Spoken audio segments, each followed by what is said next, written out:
The Art of Yes. Interview with Greg Tavares.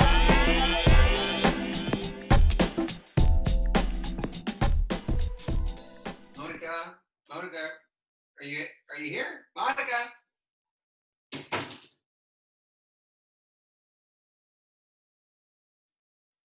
Hello, Greg. Are you here? Oh.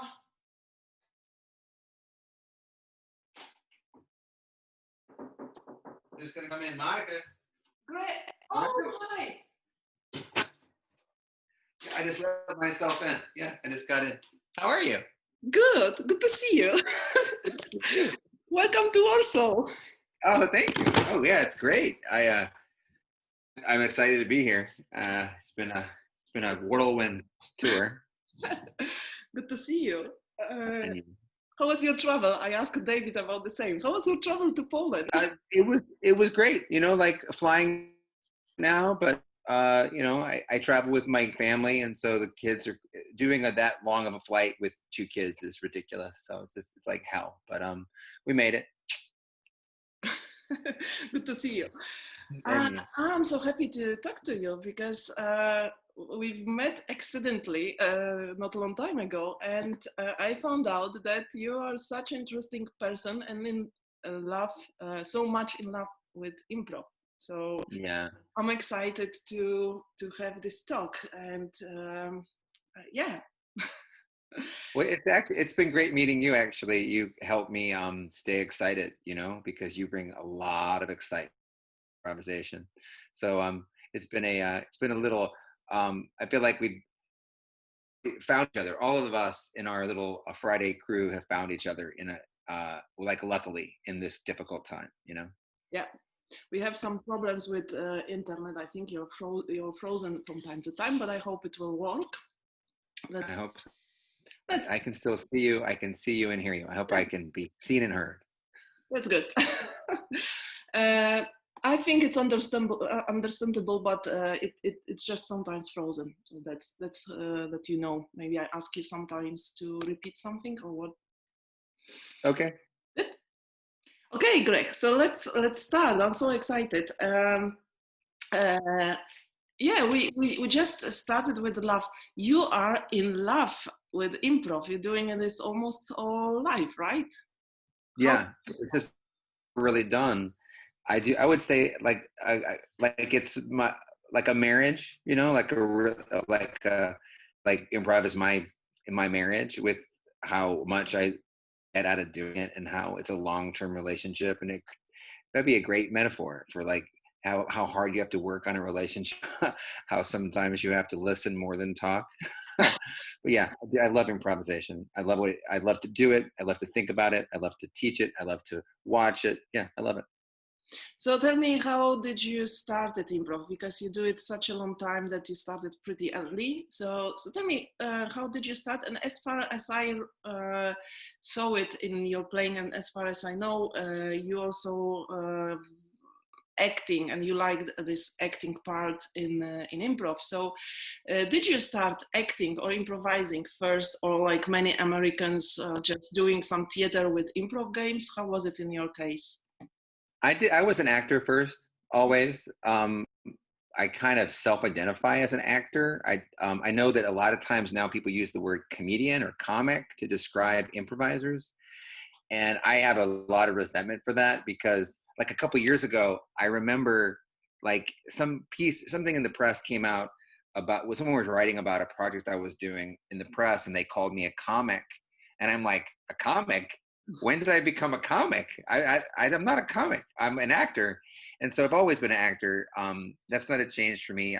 In fact, I did my first improv show when I was 15 in high school, Mm-hmm. but mostly for the next 8 years, I was acting, and I went to school for acting, and I did classical theater, and I did modern theater.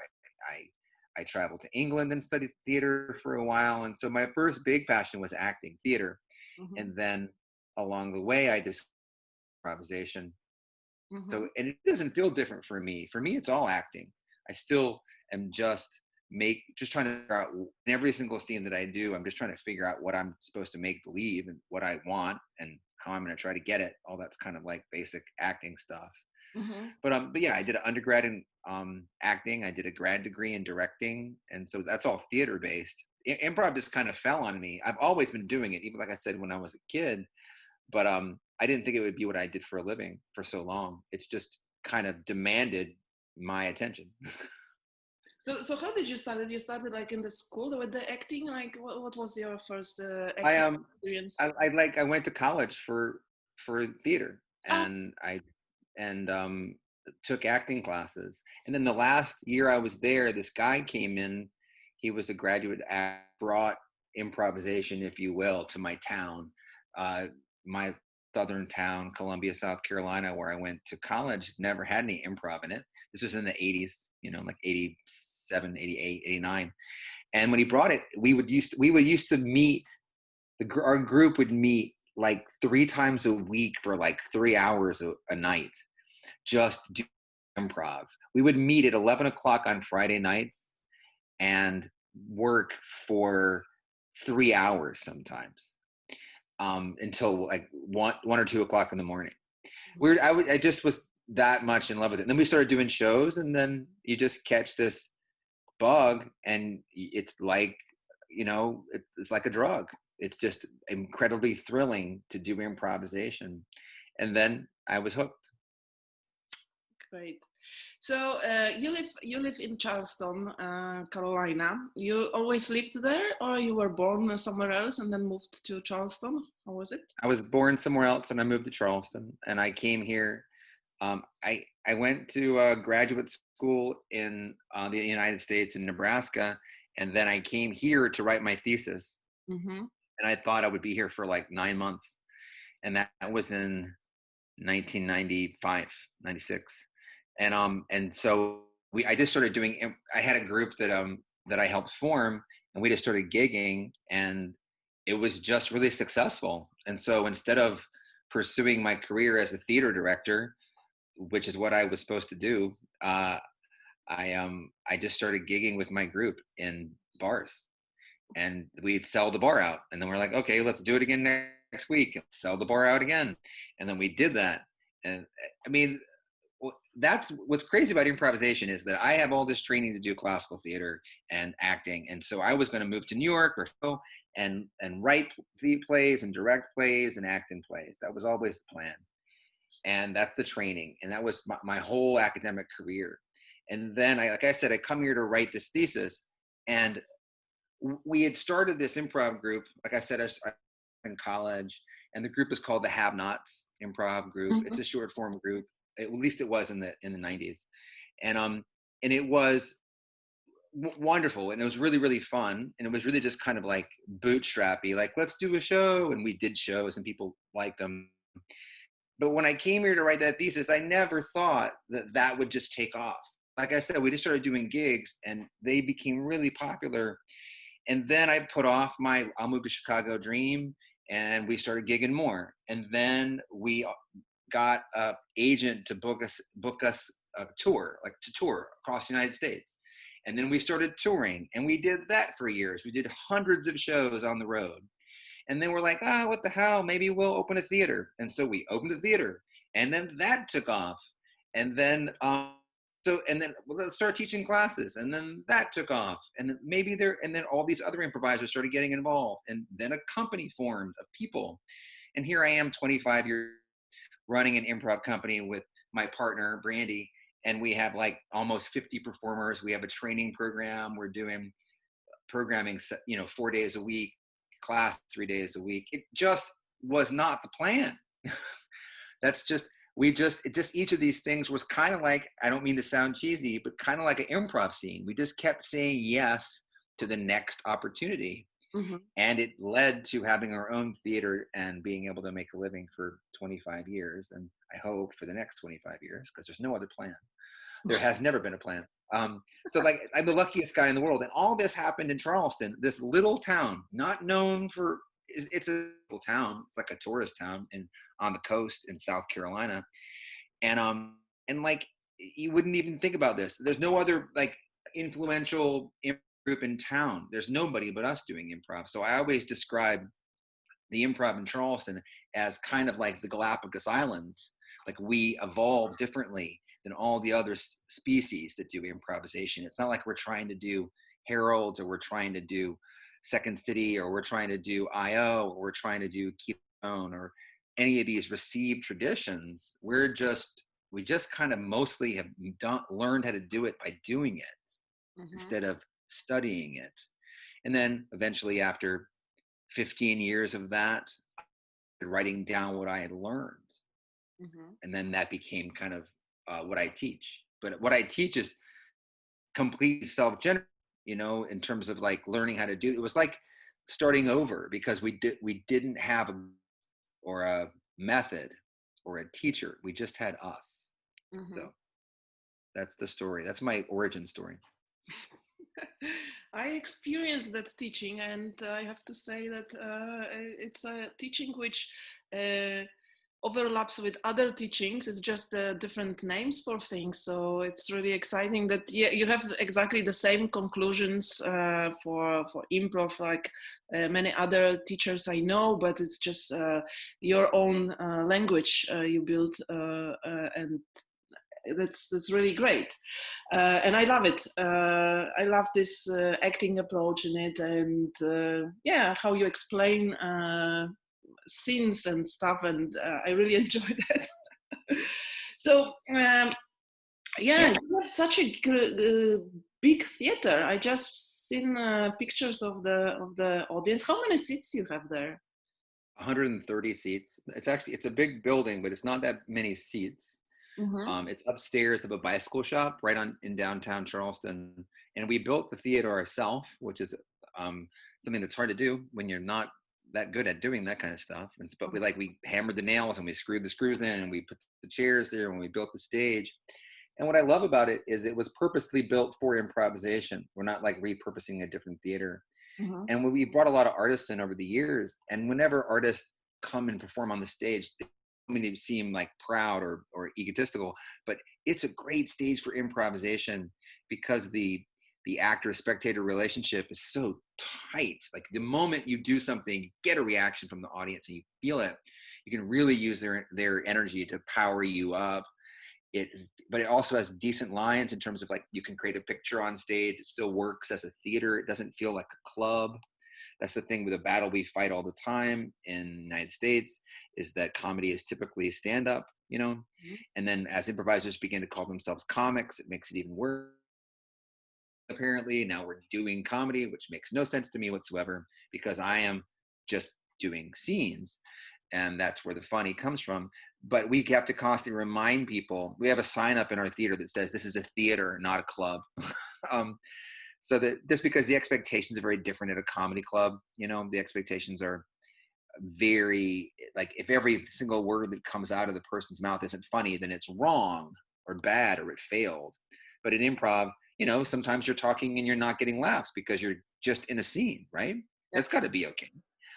So I've had a lifelong battle of like not getting put in that comedy category, but I'm really proud of what we've built at Theater 99.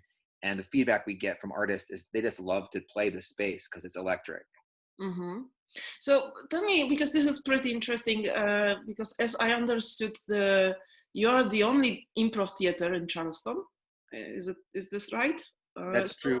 So how does the community looks like? Because for me, like I know it from my city where, the first small place is growing, then the community is growing. So there is the next place.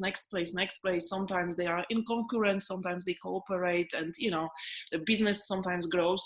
In little towns, it's sometimes just one place for a long time. But your theater is quite huge, and I guess the community must be quite big already. So how does that look in Charleston? How is it?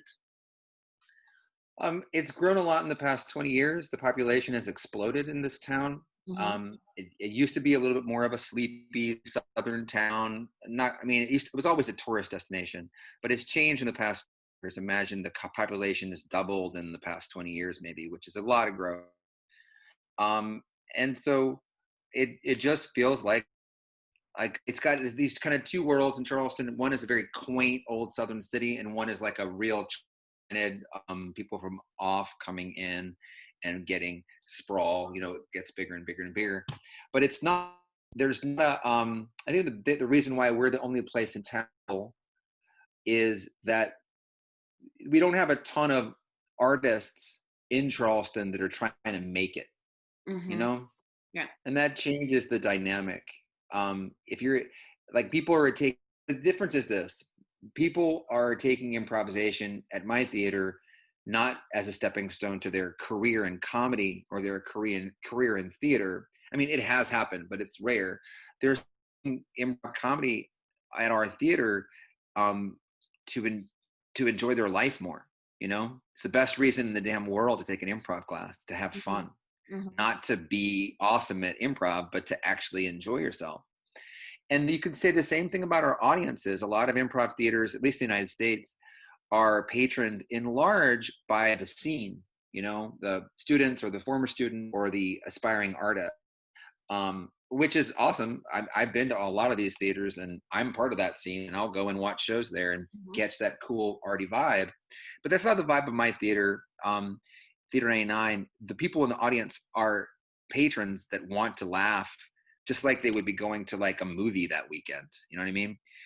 It's just a different vibe. You know, it's just real people, regular old mainstream worker people that have regular old jobs, not necessarily arts patrons, you know, which I'm just proud of the fact that we're getting people that don't typically go to live theater to come to a live theater to watch an improv comedy show. Even if they think they're at a comedy club, it's okay with me. I'm not going to get my head stuck up my ass and be a prig about it. I just love that they come, and it's amazing. They do. They've been coming for 25 years, and it blows your mind. We had people who bring their kids who are 20 years old and say, I met my wife at your first, at a show, and now I've got a 20-year-old, you know? So it's weird to be doing it. It's almost impossible that it worked out this long, this well. And I just hope it continues. And it's, isn't really a dominant comedy club in Charleston either. So like Theater 89 is kind of, there are some people doing comedy in different settings, but mostly we are, like, if you think comedy in my town, you think Theater 99. That's the name of the theater, my theater. And that's probably one of the only towns in America where you don't think stand up the moment you think comedy. You think this theater that we did. And it's just because we've been here so long and we've lived here. We're locals that do it, not touring artists that come in and you know, sell 1,000 tickets and then they leave town the next day. We go to the grocery store, we go to the beach, we go to the playground with our kids. We're just members of the community that happen to be pretty good at improvisation. Cool. So what was the most difficult thing to build it? Because I guess it was not really easy, or maybe it was, I don't know. But as you said, you followed the lead, and it just happened. But what was challenging? Well, we built 2 theaters over the years. We built a theater. I feel like this is a common theme in any small independent theater.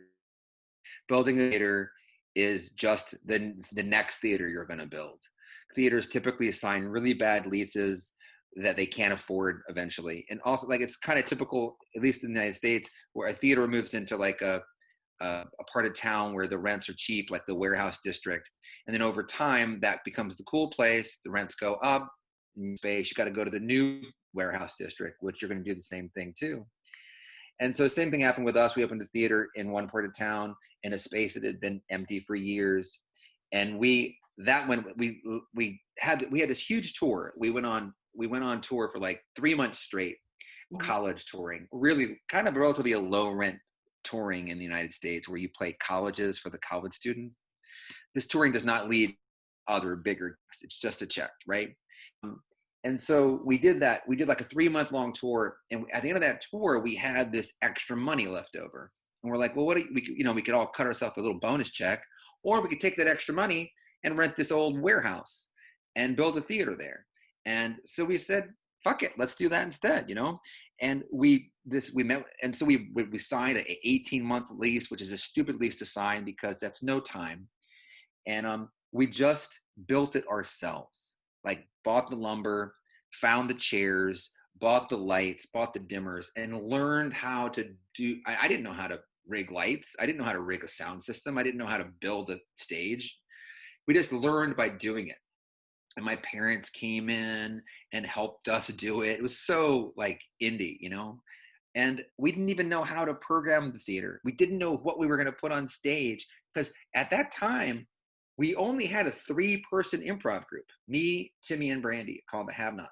We couldn't do 3 shows a week every single week, the same 3 performers, week in, week out. There's just no demand for that at the time. It's just like this is 2000, 20 years ago. And so we like literally just took anybody in town that wanted to rent our space to do a short play or a piece of performance art or a dance piece or a solo show. And artists came out of the woodwork to book the space, you know? And so the first couple of years of our existence, it was whenever, like, it's the money. That's the hardest part. The money and the expertise. You know, we couldn't afford to hire someone to build a theater. That would have cost $100,000. So instead we spent $15,000 and did it ourselves. Mm-hmm. And then lo and behold, 2 years later, we lost that space completely. We just lost it. And then we had to go find another space. And then we found another space. And then we did that again, you know, same thing. This time we had more people because we had been training people and we had a bigger group of, we're all part of the team. And so we had a bigger crew help us. But God, it's so hard, you know, like getting permits and putting in an HVAC system and an elevator, you know, stuff that you never think about. Like, that's the thing. Running a theater is having, you know, if you don't have a lot of money, and I don't know any theater that does, you have to just pay with time instead of money. And it's so hard. And if you walk through my theater, I could point at all the things that like were done in a way that we're just had to learn how to do it instead of know how to do it. Like, we opened our theater, and all of a sudden, when we're getting our CO, which is called a certificate of occupancy, which gives you the right to have an audience in a building, you know, Yeah. The day we get our CO, they notify us, like the day we, you know, they go, oh, you're going to have a CO for 3 months. We're like, why just 3 months? Like, well, because you're not ADA compliant, which is like access for people that have kind of limited availability for the use of their body, right? And so we're like, wait, we CO without getting an elevator? I'm like, okay, well, there's another $30,000. You know, it's just, if we knew what we were doing, we wouldn't have found that out on the day I mean, like, it's just, that's how we had to learn as we did it. But we survived, and we're here now. And we're facing the next challenge in our arc. The pandemic is our next challenge, and we're in the middle of facing that because of everybody's challenge now. Yeah, now it's a difficult time. What do you play in the theater? So what are your shows, and how many shows do you have? Because yeah, it's a theater. It has to survive. It has shows, and I guess you're also teaching. So tell me, what kind of shows you play usually? We have programming every Wednesday, Thursday, Friday, and Saturday. Mm-hmm. Wednesday and Thursday nights are long form nights. The way we organize our company is people take classes, and then we join our company, our performance company. And that group of people create their own work that the theater company presents, but we don't produce. They produce that. And so on Wednesdays and Thursdays, it's company generated work.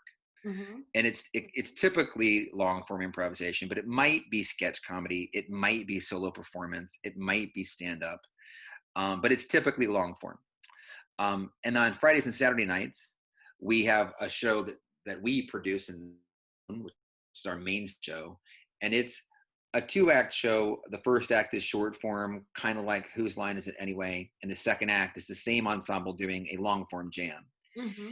And then we'll do late night programming on the weekends as well, where we get, once again, like works in progress, or like a late night show, maybe a stand-up late night show at 10 o'clock on Saturdays. So we average around 5 or 6 shows a week, every week. And then we have classes on Sundays, Mondays, and Tuesdays. So our theater is operational 7 days a week. Mm-hmm. Full time. Full time. Yeah, and luckily we have like a faculty, we have some multiple teachers. It's not just me teaching anymore, and we have house management and booth operators and shows that I'm not in at all. So I'm working I teach 1 night a week, and I'm performing 2 or 3 nights a week. Mm-hmm. But still And a then lot. no, it's a lot, and which is great. I love it. And then there's all the real job is the admin during the day when you go in and do all the less than sexy things like order beer for the bar, or do the admin to try to collect all the communication with the company to make sure they know what's going on, and creating the availability, et cetera, et cetera. Mm-hmm. Cool. There's one thing I wanted to ask you, but I think I will ask you a bit later. But coming back to improv, because you learned, as you said, not in in a school or program, which is like one thing, because you didn't have it and you learned mostly on your own. But explain me a bit more, how did you learn? Because you had some other teachers. You went to Chicago, I guess, or somewhere, I don't know. So tell me where your knowledge comes from, like in general. Where did you get all the ideas? As a mature improviser, like where I felt like as I got my method in, after I got my method in place, I did explore and seek out a lot of instruction. But it was it was like 15 years in, so like I did ultimately take a week with Keith Johnstone, and a week at the Annoyance in Chicago, and a couple of intensives with the Upright Citizens Brigade over the years. And I've taken a lot of master classes, because we present master classes at Theater 99. I've got a chance to take master classes from a lot of people. But that only happened like 15 years in, late, after I kind of had my system in place. Though I remember when I started formulating what I thought improv was, let's say I'm like, this is like 2001, 2002, after I've been improvising now for 15 years, 16 years, you know what I mean? My partner, Brandy, kept saying, you should teach classes because you're so passionate about it, Greg. And I always have had a real negative view of classes as kind of a money tool. And this is a way to exploit people, because as an actor, you can sometimes pay $300 for a casting director's workshop they don't teach you anything. And I've always had a real negative point of view about that. So I never wanted to teach. So I started teaching this Sunday drop-in, where people would just put $10 in the jar, and anybody who showed up could come. I did that for like a year. And I did it because I wanted to come out with my statement of what do I think an improv scene was. So I kind of the same thing I did with Zoom teaching. Like, I didn't charge anybody when I first started doing Zoom. I'm like, I don't know how to teach on Zoom. I know what I'll do. I'll start teaching for free, and I'll learn how to do it. And that's what I did in 2001. I didn't even publicize it. I just started telling my friends, if you wanna, it's the same thing I did when I was in graduate school, when I wanted to create an improv group. I just went to a coffee shop and I said, hey, what's that room over there? They're like, oh, it's where we have our acoustic shows at night. And I went, could I do a free workshop there every Saturday at 2:00? And they're like, sure, fine. And so I started doing free workshops in 1993 in Nebraska, when I went to grad school. And so I learned by teaching. I learned how to teach by teaching. Those early classes, I just have to say, I'm sorry, I wasted everybody's time. And so I just started kind of doing it. That's how I learned how to teach it. And it was teaching it that kind of told me what it was, because for the longest time when you improvise, you're just improvising with your butt. You're just going for it. You're not thinking, what am I going to do? You're not conscious about what you're doing. You're playing it. And when you play, you're not necessarily conscious. And then you do that for a while, and then you're as good as you can be when you're just, and then you want to get better. And if you live in Charleston, South Carolina, gurus, and there's no method, no teacher, I read a lot of improv books, and I did a lot of experimentation. That's that kind of same, just kind of the same way you learn how to be good at kissing. Like, you don't go to kissing class. You don't go to learn how to kiss. You kiss some people, and it sucks, and you get some feedback. And so, like, I just started doing it, and I just started trial and erroring my teaching, and I would just get in the room with people and play. Mm-hmm. And then I started asking myself, what I think a scene is. What do I think what am I doing at the top that's working? What am I doing that's not working? And I have anxiety disorder, and so I got that into which is actually a good thing for my students, because I always empathize with people who are nervous about doing it. So I just spent years researching and developing by working with people in classes that I was just disorganized, not organized classes, just basically like anybody who wants to work for free or for $10. I did that for years. And I started taking notes about it, And then my partner Brandy said, you should teach a class, like a level 1 class. I'm like, level 1 class? That's to me. Like, that's not how you really learn improv, by level 1. You know what I mean? You learn it by doing it. And so I pushed against that for a while, but eventually she convinced me to do it. And so I did it. And so I guess I got what I think level 1 improv is, which is not really organic, not really the way it works. If you ask me, you kind of do it. And then I formulated, and so that came me from like the mad chaos of my to like, okay, this is the first thing you should learn as an improviser. These are the basic skills, the foundational skills. These are the next things you would do. And so now I kind of organize it that way. But still, I still teach a drop-in. I still teach a Thursday drop-in at my theater when we're open. And anybody can come, and I'll have people that are walking off the street that have never taken an improv class, and people that have years of experience, and we do it together. And so I'm still really doing it. I'm still in process of figuring out what improv means to me, and it'll be different tomorrow than it was yesterday. And I'm just trying to articulate it. And as I say all the time, when I tell people in class, I'm just talking to myself. I'm just trying to tell myself, what am I going to do the next time I'm on stage? Because I'm not wildly talented. That's not me. Everything, all of them, where I've gotten as an improviser is by learning new techniques. I'm not that talented guy.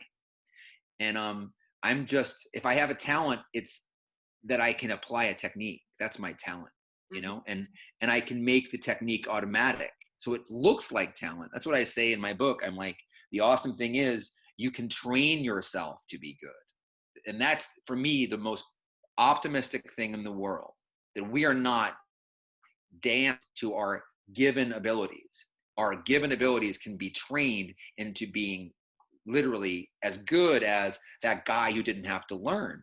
And my 2 partners in my show, Brandy and Timmy, that helped found my Have-Nots, that group I talked about, they are sick talents. They are so talented. And that's the thing I constantly look at. I'm like, they're just so good at it. And it seems effortless. And it is not effortless for me.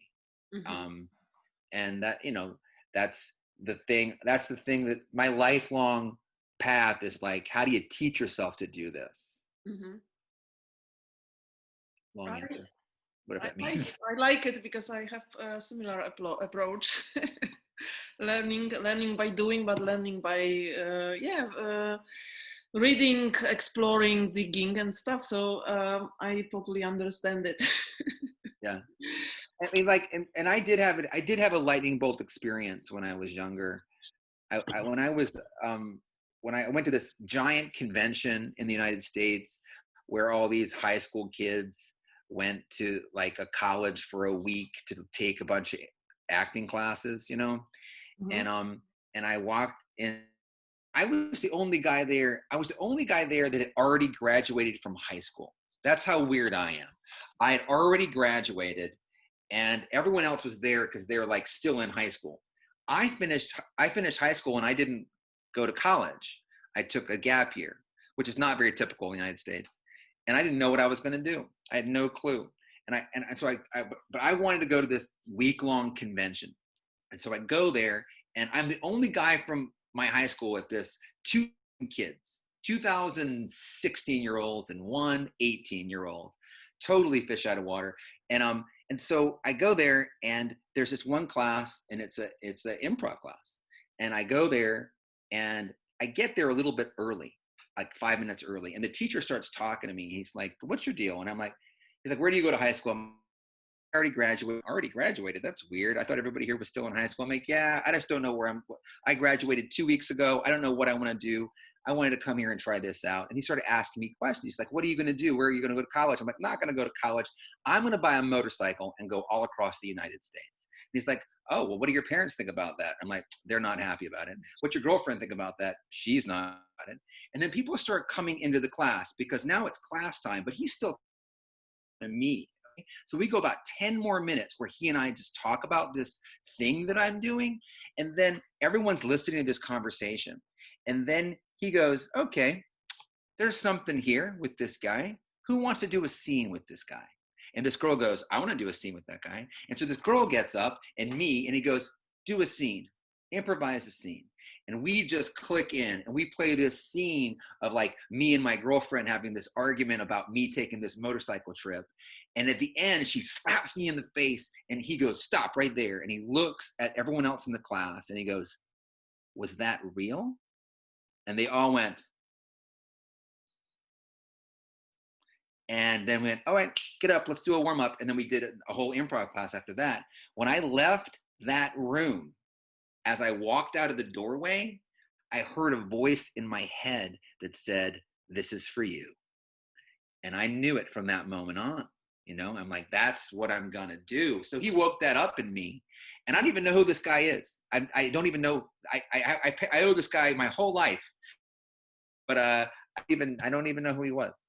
So that's my real origin story, I guess. That's why. Oh my God. I just remember that right now. I can't believe I didn't tell you that earlier. So here comes the question, which was meant to be before, but now it's a good moment. And I asked everyone who I interview, I ask this because it's interesting for me. What was your epiphany in improv, or the biggest one, or the first one? You know, like what was the thing? Like, oh, this is improv is about this, or how we do this like that, or this helps me to make better scene, or I feel more present because of that, or first time you feel present, whatever it was, kind of thing which told you this is the moment which is important to remember because it's a lesson. Mm-hmm. My epiphany, huh? Mm-hmm. That's a hard one. I'm trying to think. It's a great question. I'm not sure if I had an epiphany. I'm trying to think. I mean, like that one I just said was kind of an trying to think of a moment on stage that just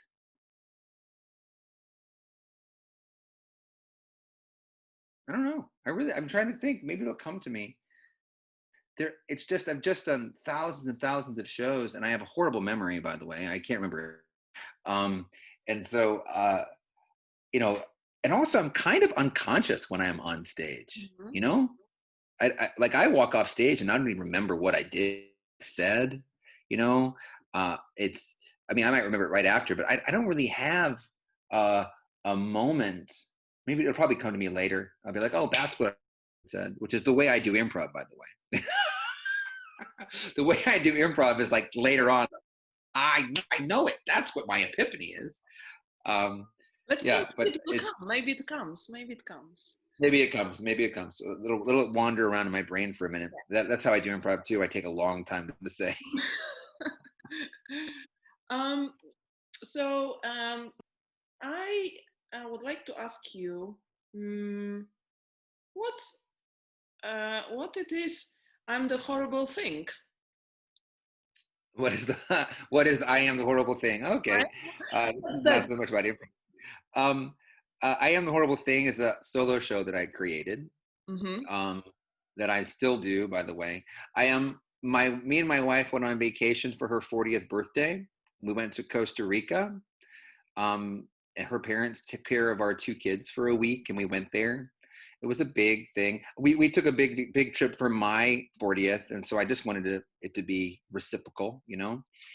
And it's a beautiful tropical location right on the beach, a place that's known for waves, and I like to paddle and surf, you know.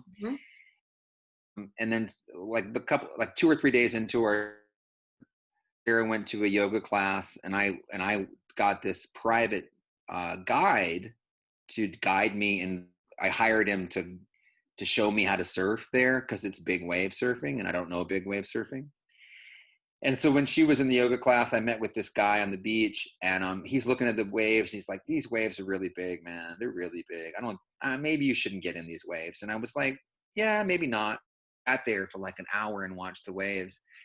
And finally, I said, "I think I can do it. Let me try." And so we go out of the waves, and what happened was he got out past the breakers, and I got caught in the breakers, and I get hit by this huge wave, and then my the leash that connects me to my board, it breaks, and so I'm right there in the middle of the breakers, no flotation device. I wasn't wearing a vest, and my board got away from me, which is like a big boat. You know what I mean? Mm-hmm. And then here's the part of the story that I don't tell people is I can barely swim. I barely know how to swim, and so I almost died. And I almost drowned, and I had to fight my way out, and I barely, and it was like a life or death situation. And anxiety my lifelong anxiety came back in that moment, and I had to battle kind of. And so the horrible thing, and I tell the story that I am the horrible thing, like you have this horrible experience, like you're afraid of this horrible thing happening, right? Like when you have anxiety disorder, you're always afraid that some horrible thing is going to happen. That's what you're afraid of. That's what panic disorder is. You're afraid you're going to die. And you have all these different anti-fantasies, like you're going to get stung by a bee and have an allergic reaction, or a break, or a car wreck, or whatever thing is working on you that day to make you afraid. But in this moment in the show, and what I have learned from this experience is that all those things are not the horrible thing. I am the horrible thing. I'm the thing that I'm afraid of. I'm the thing that I have to come to terms with. Not all those tragic things that could happen to me, but me. I have to come to terms with me and my mortality and my bad decision making and my inability to see risk as risk because I'm like a child in my brain. And so that's the theme and the meaning of the story. That's not the plot of my one-man show, but it's what it means.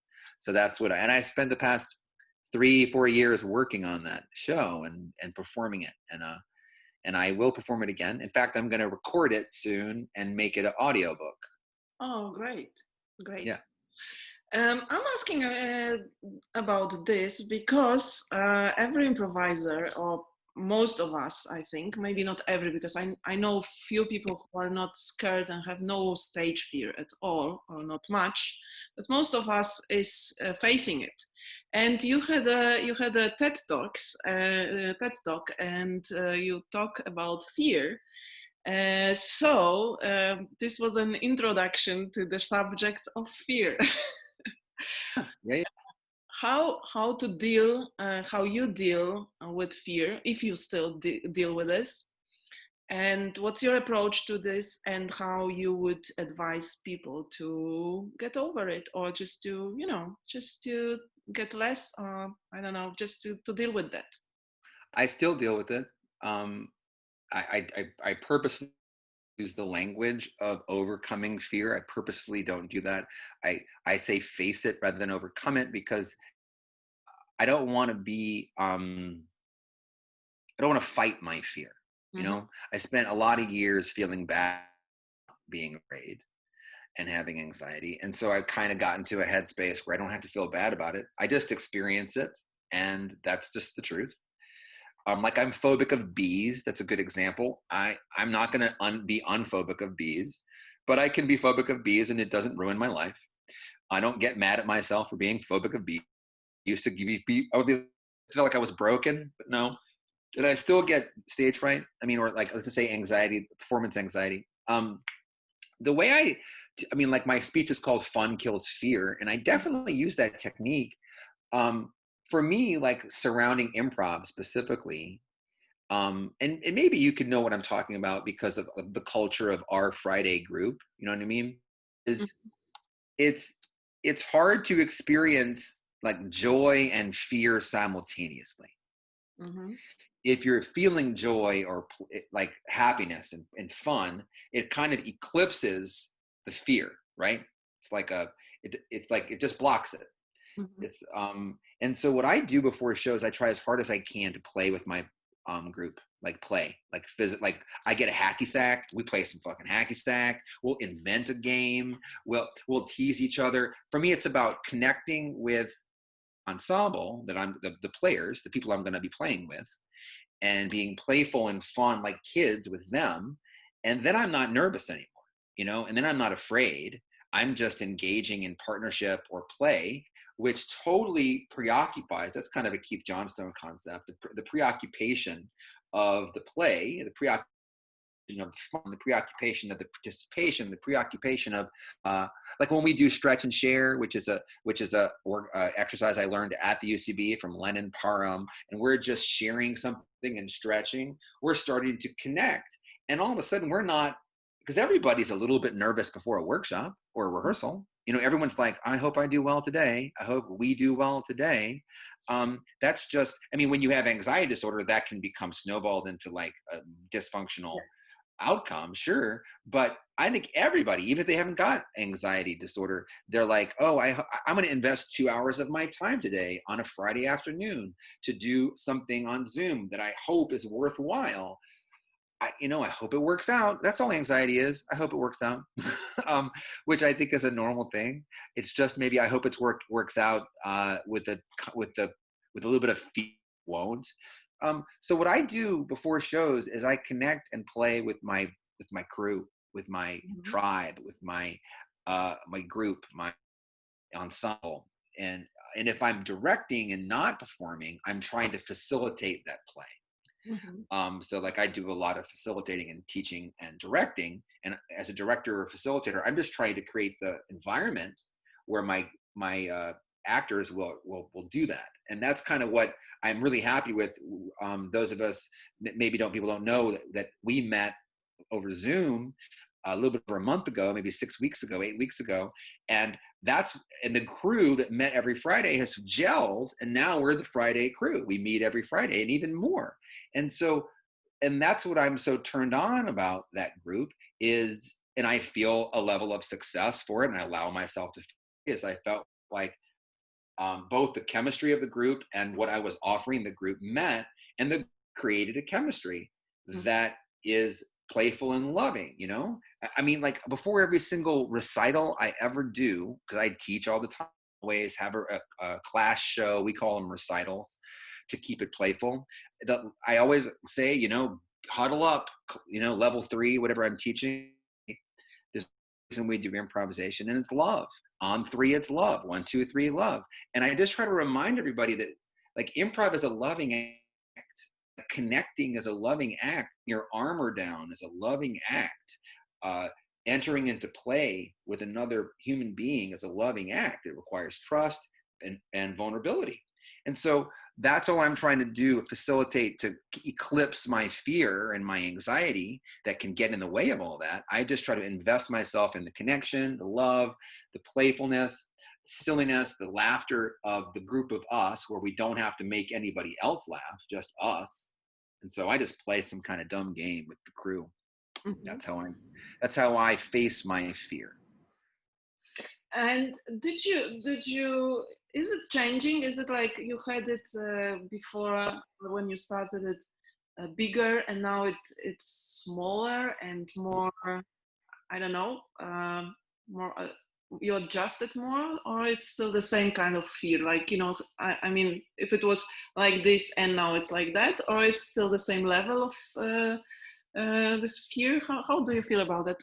I would say in a general statement, it's less in every situation where I am familiar with the setting. I perform in the same theater every time, a theater that I built, that I drilled the screws in and I hammered the nails in. I know what it smells like. I painted the floor.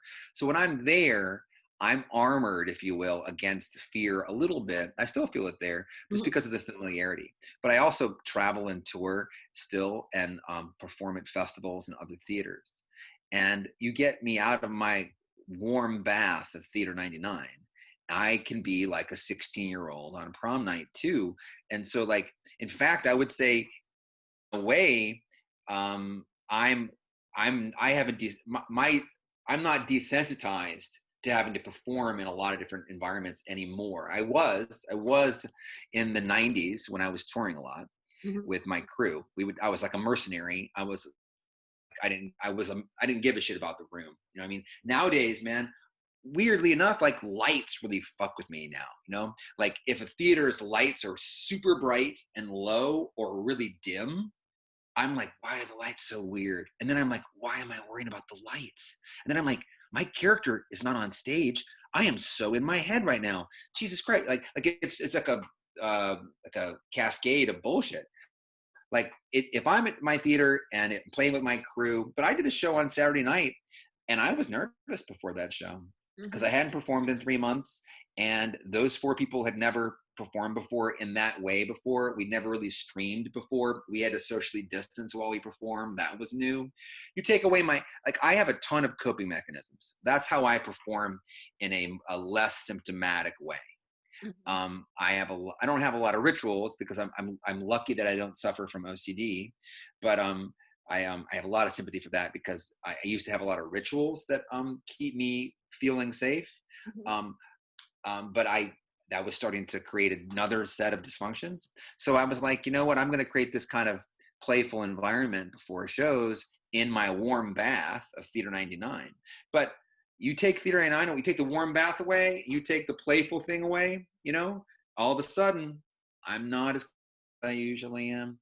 Or if like when I do my solo show, which is not improvisation, I'm really fucking nervous Mhm. because the one thing I have to do to make myself the nerves to come down is to truly believe that I can't make a mistake.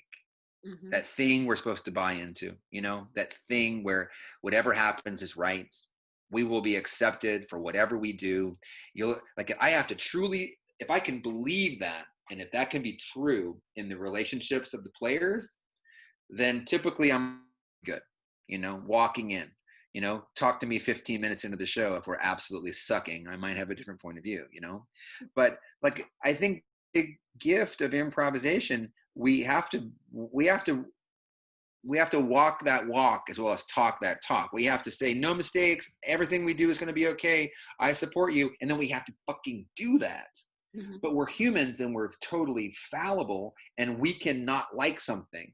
I can be on stage and be like, oh man, really? Really? All right. We're smoked dope or whatever. I can be judgy with my partner's move. We all can, or I can be resentful that my thing wasn't heard or whatever. And that's another thing to work that can create problems too. But like the key for me is to feel, that's why I'm trying to be at the top. But yeah, you take away my coping mechanisms and I can get nervous like I'm a 16-year-old. Well, that's that. Like, if you watch my speech, that's the thing I say. I say at the top of my fun kills fear speech. I say people always say that I say some line like, I got news for you. The fear never goes away. Like that's the message of that speech. Like people always think like, oh, you're so confident. Oh, you're so confident. I'm like, hey man, maybe not today. Maybe not tomorrow. And the magic of it all is doing it even though you are afraid. That's the real power of doing. It's courage. That's the definition of courage: action in the face of fear. So the real gift of improvisation is not becoming so used to it that you're not afraid. The real gift is it teaches you to do it even when you are afraid, because that's a lot more like real life, Yeah, you know it is. It is. But do you think that if our skills are increasing and experience, it reduces a fear? I think I said, yeah, but familiarity definitely, I think, reduces fear. I think so. I guess I mean to say it's like I'm a little bit because I have anxiety disorder. You have a different way of talking about fear. What you we I would invite people that have fear in their life that to not try to toxify fear. Mm-hmm. to not treat fear like a disease. So like in the language we're using to talk about it right now is like, with experience, don't you have less fear? I'm like, well, why? Because fear is bad? Is that what you're saying? Is fear bad? I mean, it sounds like you're saying fear is bad. Fuck that idea. I'm like that's going to give all the power to the fear. That's going to give all the power to the fear. If fear is bad and we're not supposed to feel it, and therefore if you get more experience, you feel less fear, then you're better because you're a better person because you have less fear, then I must be bad because I have more fear. Nope, nope, nope, nope, nope, nope, nope. That's some fucked up thinking, if you ask me, because then what if you feel fear? Are you bad and weak? No. You're normal if you feel fear. That's a normal thing. So, I mean, like, so I deal with this a lot, like in my, obviously, because I've got anxiety disorder. So I don't go, yay, less fear, boo, more fear. Mm-hmm. I go, fear is like the weather. It's going to, you have an effect on the weather, okay? It's going to rain or it's going to be, whatever. It's going to be what it is. Do you not go outside because it's raining? No, you fucking bring a raincoat and an umbrella and you go play outside in the rain. Okay. Mm-hmm. Don't, is rain bad? Rain's not bad. Is fear bad? Fear's not bad. Fear's bad if you don't go outside when you have it. If you don't go outside in the rain, rain sucks. But I go outside in the rain. Talking about like more rainy days or less rainy days. I'm like, I don't even worry about the rain anymore. That's what I'm saying. It's like you're still talking about fear. I'm like, I don't give a fuck about fear. I mean, like, I'm going to be as afraid as I'm going to be. Mm-hmm. And I am okay with whatever level of fear I feel. And this is but this is for people who have what I have. Okay. Mm-hmm. Like a lifelong relationship with fear. Mm-hmm. Other people who don't have that relationship with fear, maybe they need to feel like fear is bad in order to not have my problem. So like if you don't have anxiety disorder, maybe you can say fear is bad and bang, magically you don't have fear because it's bad and you don't want to have bad shit. But if you're me, telling myself to not be afraid had no effect on my fear. Mm-hmm. Telling myself that I shouldn't be afraid had no effect on my fear. Yeah. Telling myself that fear was bad and it had no effect on my fear. Imagine nothing I ever said or did had any effect on my fear. Imagine having 35 years of experience and still being afraid to do it sometimes. So that's the knot I had to unravel. And I have unraveled it, like by and large. Like I'm not crying in the corner. I have spent time crying in the corner. But I'm not, by and large. You know why I cried in the corner? Because I was sad, because I was afraid. That's what put me in the fucking corner. So what I got to tell people that have fear is, this is all out of my speech, forgive yourself being afraid. Forgive. So much of our fear is shame. So much of our fear is you're afraid, you're gonna feel afraid. Imagine that feeling. That I don't have to fucking imagine. I know how it feels to be afraid that I'm going to be afraid. Might sound crazy to some people, but that's like my normal. Mm-hmm. So I'm like, I finally got to the place where I'm like, nope, I'm not going to put any more energy into trying to be less afraid. I'm only going, that's like the weather. It's raining outside anyway. It's sunny, going outside anyway. So that's my long-term answer on that. Thank you. I know you a bit more even. That's cool. But putting this fear subject aside for a moment, what's challenging you in improv still after 30 years? Or I don't know how long you're doing, but let's say 30 years. Yeah, 35. Right. Long form is a beautiful knot to unravel. Long form, like let's just define long form as like watching scenes and what do you bring back and how do you bring things back? How do you knit the scenes together in a way that's interesting and fun? And I'm still learning so much about that. And I still feel like I have so much in front of me, even though I'm 51, I'm 52 like next week. Okay. So I'm thinking like, how much more is in front of me in this art form, but thankfully this is an art form that is practice based, not product based. It's like yoga or Zen Buddhism or martial art. You never get it. You just practice it. And that's the gift, if you ask me. So like, I'm excited about like continuing to learn how I can integrate narrative and pattern in long form. how to, like, I'm always excited about developing different approaches to the top of a long form, developing different ways to both understand and explain how to pull things out of an opening, how to use a scene to be inspired to create the next scene, you know?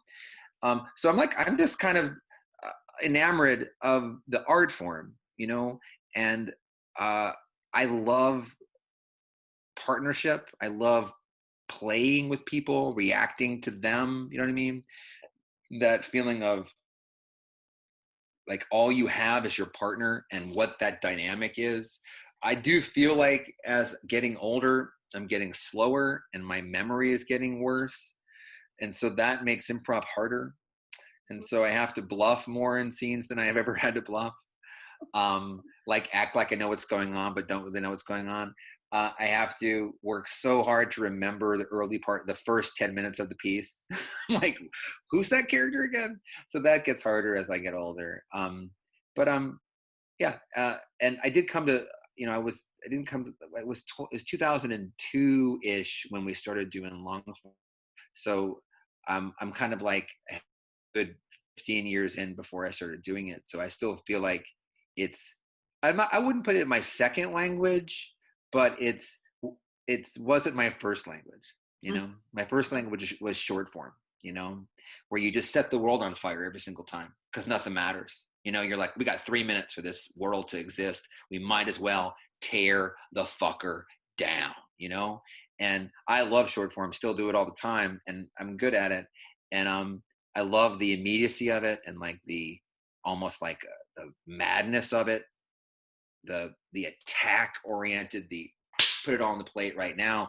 Whereas with long form, it's more of a you still play that way sometimes. Got to be able to play the other way, you know, like what do I use now? Do I use something later? You know, do I edit right now to that guy's second beat, or do I wait on that second beat? All that stuff is kind of still interesting for me. It's a little bit more novel than short form, because I've just been doing short form since day one of my life as an improviser. Mm-hmm.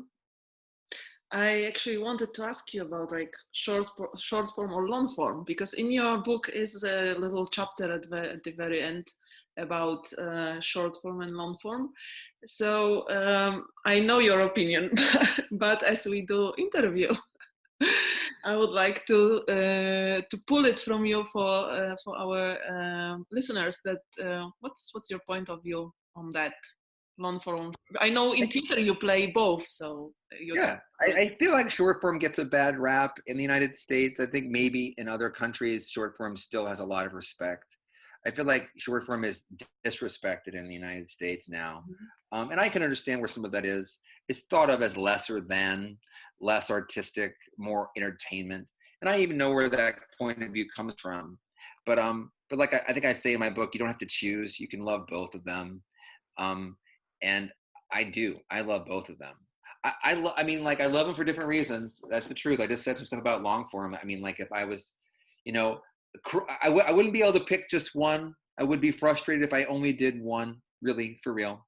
I wouldn't want to only do long form or only do short form. And luckily I haven't got to choose. But but like, I feel like short form is such it's done so, when it's done, it's fucking brilliant. You know, it's just so electrifying, and it's just so good when it's done well, short form. And there's almost nothing that is as pleasing to watch a short form game done excellently, you know? And so there's something to be said for that. So it's kind of a little more product oriented, a little bit more results oriented, which is not necessarily my thing. You know, I'm not results oriented in the way I teach. I'm like, oh, like play the process, the product will come out of it. But long form like satisfies me as an actor a little bit more, you know, because it's more scenic, and you can go for 5-8 minutes sometimes and feel like you're just playing a scene. Whereas in long form and short form, that's not going to happen very often. Yeah, so I feel like they're like different animals, or like different species of the same animal. Like one is like whatever, like they're both wildlife, but one is an amphibian and one is a bird. I don't know. I'm making that shit up. See, that's how shitty I am at making things up. I'm much better as an actor. So yeah, I am. That's how I feel about it. Like I said, I'm still unraveling the knot of long form, but short form is like great sex. You know, you always want that. I like it. I like doing like having this approach that there's that both are giving different skills and Right. Yeah, that's what I say in my book. I say that you have to deliver in short form, and it helps you become more of an executor of your plan. It helps you develop the skills of going to do that and nailing that, like a character or a style or a genre, or like the game that is dictated by the short form game of like lines must rhyme, or I have to use your last word. It creates what Viola Spolin called a point of concentration, and it's very precise. And learning that precision is super. It pays so many dividends down as an improviser. And like I think I learned how to do improv by doing the short form game forward and reverse. Forward is a game that my company did in the second spot, or like the second game we played for something like 15 years. Imagine doing a short form. We toured a short form show. We did it hundreds of times. We've done this short form show. The group's called the Have Nots. We've done it several thousand times, okay? And for over 1,000 of those shows, 1,000 shows, I did a game, the forward and reverse game, where there's a conductor saying forward and you go forward, and then go reverse and you go reverse. Classic short form game where you have to do reverse word order. Like whatever you say in backwards order. And so when I was in my late 20s, I had to learn how to do that. And I just hung around my apartment with my improv partner, and we would just do that game over again so that my brain got trained. I can't do it as well anymore. But you know what that gave me? It gave me total accountability for everything I did on stage. I never said anything or did anything when I was working that game that I wasn't prepared to do over and over again in reverse. That's how much I had to get a handle on what I was doing in space and what I was doing with my words. So I made my movement had more purpose. I had an economy of movement. My words had more purpose. You don't say anything you don't need to say if you have to say it backwards. And the way you move needs more direct and functional and has to communicate stuff. So when I really feel like, I had a real commitment to learning how to play that game because we did it in the show like every night. And so after I did that, the skill of realizing what I was contributing to the scene had been developed in my brain. You know, like I didn't just see like random words popping out of my mouth anymore. Like you see improvisers making very vague choices, and they're not even, if you ever stopped them and said, what did you just say? They wouldn't even know what they just said, you know? Yeah. Say oftentimes like, hey, start it from the top, do the same first offer. And they're like, I don't remember what I did. I'm like, why don't you remember what you did? I mean, like it was 30 seconds ago. So that game gave me the ability to like create like the scene in the instrument, like the scene existed in me, like a phrase of movement, almost like choreography, you know? And then that affected how I could do scenes. I got more control over what I was doing in the scene. I became more, and so like, that's how important short form has been to me in my development. And think about people that like an emotional switch game where a conductor is switching the emotions, right? Like freeze angry or freeze sad. Think about with the level of skill you get on turning the instrument emotionally. And that's all we learn in scene work, is to turn the instrument emotionally. I find like men especially have a real atrophied emotional instrument if they're not coming from a theatrical tradition.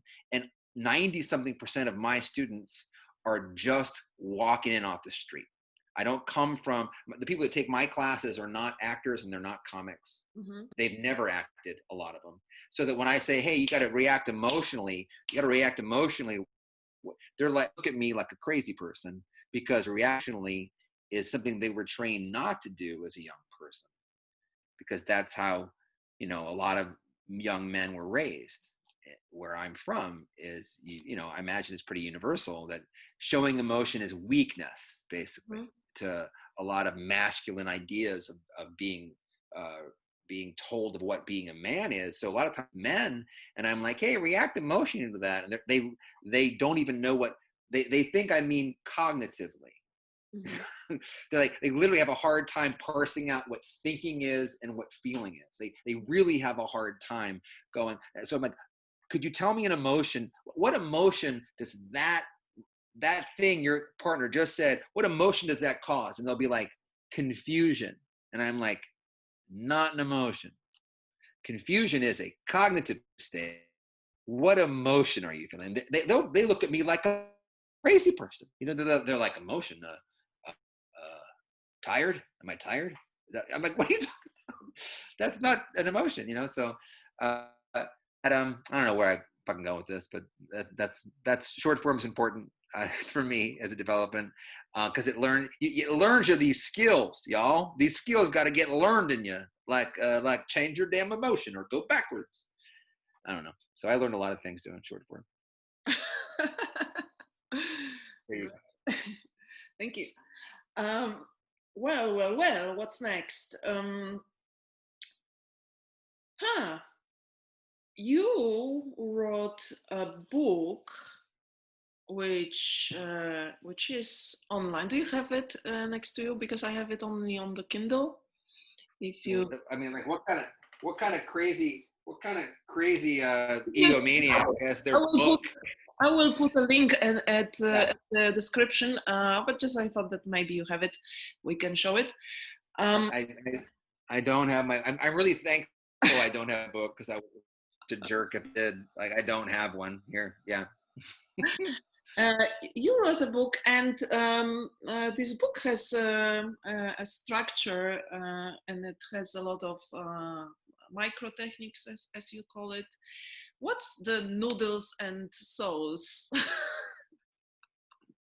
It's okay. I used this metaphor early in the book to describe what you're make believing and how you feel about it.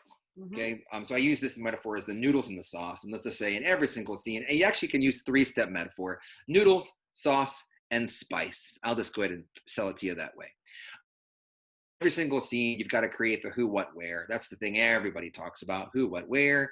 Who are you? You're two, I don't know, you're two pilots. Where are you? You're in the cockpit. What are you doing? You're flying the plane. You're flying a commercial airplane. All right, who, what, where? Got it. That's the noodles. What you're make believing. I'm going to make believe that I'm a pilot, or I'm a co-pilot. I'm going to make believe that we're talking to, ground, whatever, like the tower. I'm going to make believe all that stuff. That's all the noodles.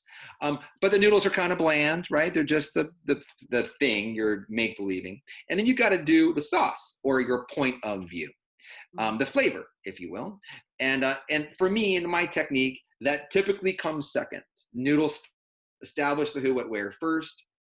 Although the who, what, where can have point of view in it, but it's not necessarily the sauce.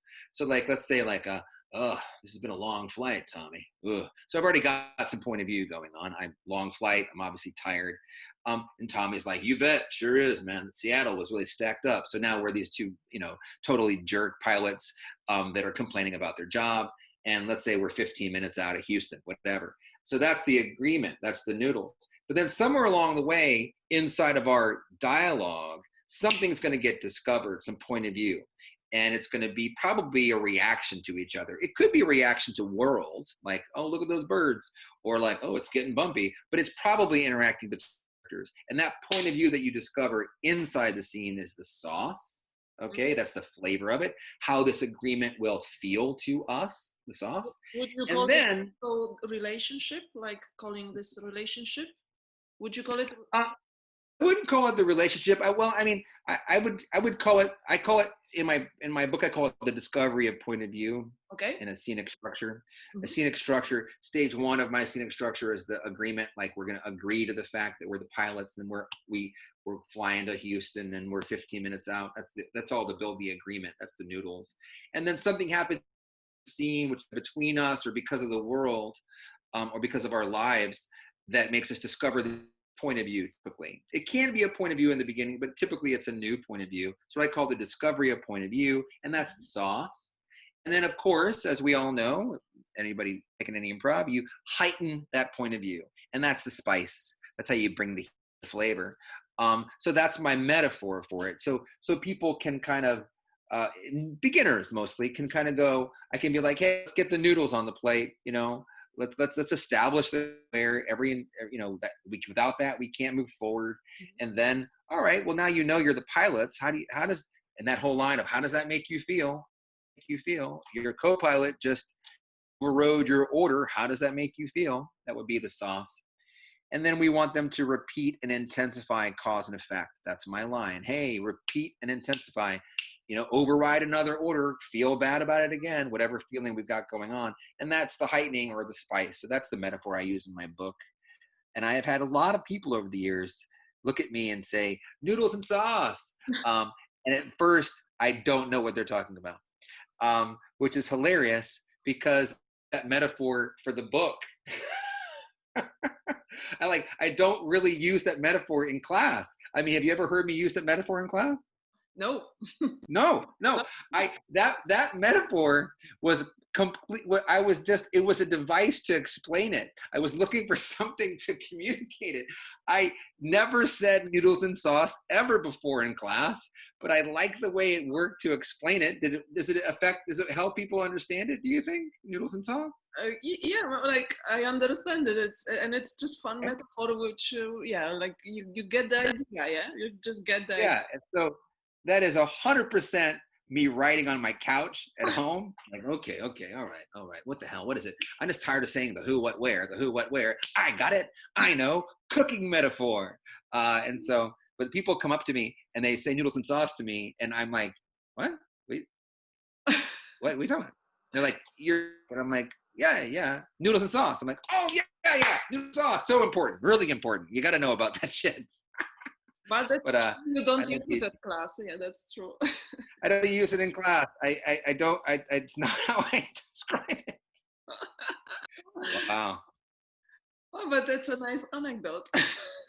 Yeah. Everybody will after our talk buy the book and read it. They will know that you don't use it, but it's They're like, this is total bullshit. He's does not do this. No, it's not. It's just explanation and metaphor. Yes, it's just a way to explain something that we've had to explain a million times as improv teachers.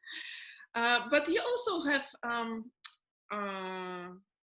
also like micro techniques which you use.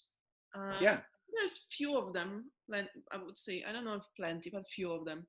Which are your favorite ones which you use? It depends on the day. I swear. What's funny is I will look at my book every once in a while to remind myself of those things. And I love them because I can't bring into a show in terms of thinking. Okay, like I try. I will sometimes get a little bit too coachy before a show with my crew. You know what I mean?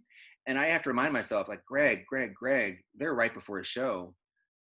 Them this much, because it doesn't matter what you say now. Okay, what matters, all you can do is fuck them up. All you can do is make them feel like they're gonna fail. You should just like give every going. And if you want to be like, and I don't mean class is different because class you're supposed to work on shit. I'm talking about right before a show. I have this fundamental belief that you should give your players, if anything, the smallest suggestion about what they should do in the show. You should have done that shit right before the show. You know what I mean? Like, if you're gonna coach, don't coach right before the fucking show. So I don't coach myself a ton before I walk on stage, but I will give myself a micro technique. I'll be like, hey, Greg, try reacting to try your first line being reacting to your partner so you can begin in the middle. You know what I mean? Like, if first line something like, you're right, balsamic vinegar is a great salad dressing choice as a first line, and that's how I begin in the middle. And I might do that once in the show for fun, or I might some of the micro techniques are stuff I do all the time. Like one of my micro techniques is if I've got nothing, I do nothing. Mm-hmm. And I do that all the time. Like I have trained myself to, like, if you don't know what to do, Greg, don't do anything. Like, because you'll be perceived as listening if you don't do anything, you know, or you'll even be perceived as having a reaction because you're not talking. Whereas if you don't know what to do and you start talking, you're in trouble, you know, because you're going to sound like an improviser who doesn't know what the fuck they're saying. So like if I've got do nothing is one of my techniques, and I like that one. I'm pretty good at that one. Another technique is, this seems ridiculous to talk about, but like I stop talking the moment my partner starts talking. Mm-hmm. That seems like the easiest fucking thing in the world to think, but how many times have you seen a group scene in a long form where all it is cacophonous over talking, right? I mean, like when there are more than 3 on stage, it's a big competition for who talks next. Whereas the moment someone else starts to give, I start to take, you know, it's basically a give and take exercise. So those are 2 that I really use all the time. One is, and I use the join as a micro technique. I really, really believe in being like, there's a physical agreement before there's a verbal agreement. Mm-hmm. And you can do it like, it's how I start every single workshop I ever teach, is teaching because it's not intuitive and it's not something that other people teach. Typically people are teaching, what do you have to say about them? What is your verbal offer? What is your verbal offer? And there's no shade on that. That's a great way to approach it. And I have plenty of verbal offer scenes, right? But I do try to enter the world with my partner at the top with the technique called join. You do something where I perceive a beginner. I think that's a big micro technique. Like who is inspired first, you know? And it's usually when you're in the same, who's moving first with purpose, who moves first with purpose, either off the back line, if that's how you play. We don't play off the back line so much at my theater. We play sides of the theater. Like whoever's moving first in space with purpose, I'm like, well, they are loaded up with an idea. And so I will move with purpose after them, the join, and I'll see what they're doing with their body, and I will be making choices based on what they're doing with their body. And in our theater, we're taught the join from day one. So there's oftentimes a physical build, a little moment at the top of the scene prior to anybody speaking. It's almost like you're getting the picture set up.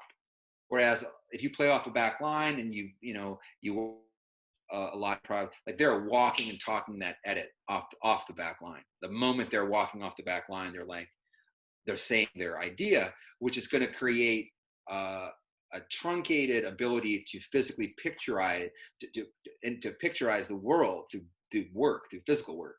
They're not going to like can do is like huddle up, you know. Whereas if you want, imagine your offer is you're talking to your lover and they're on the ground, laying down because you just had a picnic. I mean, that's not a crazy offer. You kind of need to go out there, get on a knee, put all your focus on so that another lays down, so that you were talking to them while they were laying on the ground. Whereas if you're always walking, talking your edits, you're not doing joins, you can't create that top. You can only create walk and talk tops, right? Where they're all verbal. So for me, the join is probably the most important micro technique that I use. But I also use the moment you start giving, I start taking, or I stop when you start. And I also use, my favorite one. I'm lying. My favorite one I call momentum. Okay, momentum is my favorite one, and all I do is push you in the direction you're already in. Mm-hmm. Just like if a car is moving that way, I push it in the way it's going. So whatever thing you've declared, whatever, and it could be, this is definitely a point of view technique, but it doesn't have to be point of view. It can also be like, imagine if your first offer is like, it's cold out here this morning. And I can momentum cold, you know, I can momentum out here. I can make more out of out here. Good to get out of the house for a minute. I'm just giving momentum to the idea of out here. Like, let me grab my hat. I'm just momentuming the cold. you know. But I also predominantly use the point of view exercise technique. Whereas if someone goes, you know, like, this party is totally beat, most times people will be like, I'm actually having a good time, like playing contrast on that. Yeah. I'll be like, yeah, man, that band in there sucks. And so like I'm momentuming the point of view already, you know, and habitualizing that has been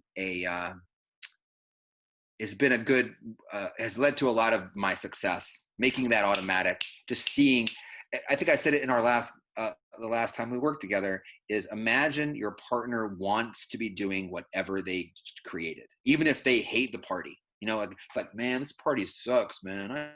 The keg is already tapped. All my offers today are stereotypical. But like when I come out there and I'm like, okay, well, my partner doesn't like the party, I could think, well, I can help him like the party. That'll be fun. Like, no, that improviser is in love with the idea of not liking the party. That's what's fun for that improviser, you know? So like let him or her hate the party more, you know? Like there's nothing wrong with whatever it might be, you know? Or if I'm like, I can't believe you're breaking up with me. Oh my God, you're breaking up with me. I apparently want to get broken up with. Like, say yes to that instead of like, oh, actually, I want to get involved with your character's wants instead of the improviser wants. I'm like, just give the improviser what they want. They want to have a breakup scene. Give them a breakup scene.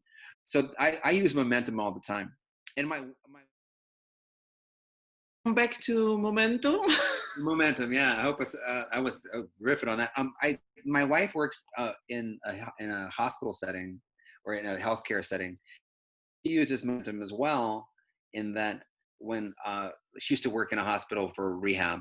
She's a physiotherapist, you would say, physical therapist over here, and like if a patient was experiencing pain, a lot of times the team would kind of like ignore the pain and like no but the pain, if you will. Like for example, if a patient was refusing therapy because they were hurt in such pain, I mean they're in the hospital because they're in pain, so pain's kind of normal. But walk in and they would, I don't want to do therapy, I'm in too much pain, and she would just sit down on the bed and go, tell me about your pain, let's talk about it. Mm-hmm. And she would yes the pain, she'd give momentum to it, and not in trying to make them feel more pain, that's not what I mean, just in that she would basically see the pain and say, come on, let's talk about it.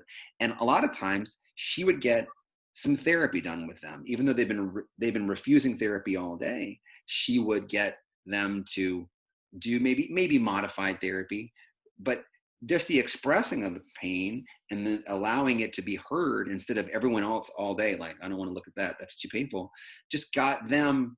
It's what we want your feeling to be actualized, even if it's negative, because it helps ventilate it. It helps, even if a character is ranting and raving about something, on some level they want to communicate that to the universe. And so I don't know, I use momentum all the time. Yeah, for me, I like this expression, but it's like making stronger the offer. It's just like, you know, seeing it and just pushing more forward. And it works anyway for me as a metaphor of martial arts, when you have this momentum, when you let somebody to use the force of the punch. So you don't try to stop it because you can't, but when you let it go, you always win. So that's where I got the idea. I'm not kidding. From Aikido. I took martial art for years, and I learned a little bit of Aikido about redirecting energy, and that's exactly where I got the concept, because you want them to go, they're putting all this energy into this direction, like a character. It's so much more effective to just push them in the direction they're going. But if you watch scene work in a momentum paradigm, you'll be amazed how much people try to slow each other down. It's unbelievable. Like, it's so much effort is trying to convince the person that their idea is either wrong or they don't want you to feel that way. It's amazing. It's like the moment you can get down with the idea that like, no, we're going to feel the way we feel and we're going to go in that way more, you get further faster and fun. Further faster with more fun. 3 Fs. Way to go. Noodles and sauce. Okay, stupid. Cool, cool. But I like it. I like it. There's also two more things from your book which I would like to ask you, and then we will wrapping up. One thing I remember, which I think it's in the book, but we also talked about it, is like when you want to brief someone's. It's an acting technique. Like when you brief the thing people say, you brief this in. Can you explain that? It's actually like I said before, I teach predominantly non-actors in my improv theater. It's the one that when I teach, the people can't stand doing because it's incredibly intimate. Mm-hmm. Basically, it was an acting thing that I learned how to do when I was in acting school in the 80s. Is when you're talking, I'm breathing in, literally breathing in your words, my breath. And then at the end of your phrase, I breathe out my line. So when you're talking, I'm breathing you in. And when I'm talking, you're breathing me in. And so we just go back and forth, kind of like letting this energy go back and forth to each other. So it takes some, like, it's been a while since I did it like with someone, like one-on-one, like really close, but it's really intimate because every time you're talking, I'm breathing it in, and it really makes you take in their idea, their feeling, and you connect. And then when it gets to be emotional sometimes. It gets to be you feel like there needs to be a lot of trust between the players to explore that. And sometimes that trust is just not there because, especially, or you have to be coming from a theater tradition where you're like, we're just going to play. And this doesn't mean we're like breaking, like, barriers are so important. So you just have to get all that on the table with actors. You got to be like, hey, if you're not comfortable with this, let's not do it. But there's a way for us to connect that could help us have a more immediate, it's almost like an immediate physical connection because I'm breathing in your idea. You're breathing in mine. But I think it's super important to check in with everybody to be like, is that something we want to do? Do we have to respect everybody's barriers. So important to check in with that because this can definitely, like, I keep on talking about men. Like I'm an anti-men guy, but like men do this and they're like, they look at me like I'm crazy. They're like, what are you talking about? I don't want to do this. Because especially if it's like, if they're not in touch with their emotions, right? People just don't want to let their armor down. They don't want to take the other guy's idea into them. Mm-hmm. They want to stand in judgment of ideas and react with thoughts. Whereas this is not thinking at all. This is just, I'm breathing you in, I'm breathing something out. So that the technique is when you talk, I breathe in. When I talk, you breathe in, which is kind of like an exercise in give and take. Mm-hmm. I have a big storm behind the window. Yeah. And there's one more thing which you called point of attack. Point of attack. Mm-hmm. Point of attack. Point of attack. Yeah, it's like a writing term. Like you could, like, screenwriters or novel writers use this idea, and I use it a lot for scenic initiation. Mm-hmm. Like, where am I entering this character's story? Let's look at it this way. Let's say we're going to do a scene inspired by a word, and let's say the word is gold is the word, and let's say that I'm in my cascade or my associations with the word, think of wedding band. Okay, so now gold and a wedding band, and I'm going to do something inspired by wedding band. And so now that I've got wedding band in my cascade, I'm thinking of a marriage. Now, I can take any point of attack with that marriage. Imagine those two people getting married. I can take the first day, their first meeting, mm-hmm. The day that the woman proposed to the guy because it was kind of a fun thing. She was the one that took the initiative. She asked him out. I can take their first fight. I can take the planning of the wedding. I can take the day before, the bridesmaids party, the bachelor party, the wedding itself, the honeymoon, their first kid, their third kid, their first kid graduating, empty nest syndrome. One of them dies at the funeral. I could take anywhere in that timeline, right? All of that is point of attack choice. Mm-hmm. And so for me, like, thinking about oh, I want to explore marriage. I'm seeing the gold, wedding band, marriage. Oh, I want to go with, I'm going to go with like our kids leaving for high school, for college. Okay. And that's my point of attack. And so my first line is like, honey, please, darling, please put any more pressure on Bradley. Give him a minute or two in his bedroom. He's dealing with leaving us as well as we're dealing with leaving us. And so my point of attack on marriage was empty nest, the day our kid goes to college. So that's just a way of organizing narrative and how to approach the narrative, because you can't play every part of the story. And for me, it's an effect. It's a fun tool to stimulate a specific point of attack into the story, and it helps me go, what do I want to play with in the narrative? Mm-hmm. That's my little. What do you think?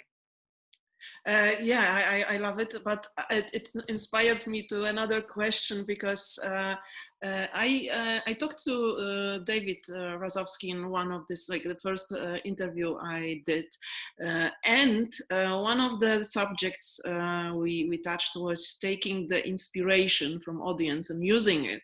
And you have this great method which you just mentioned but not explained, and I think it's really great, this cascade or whatever, because it's really teaching how we can use. You have your theory about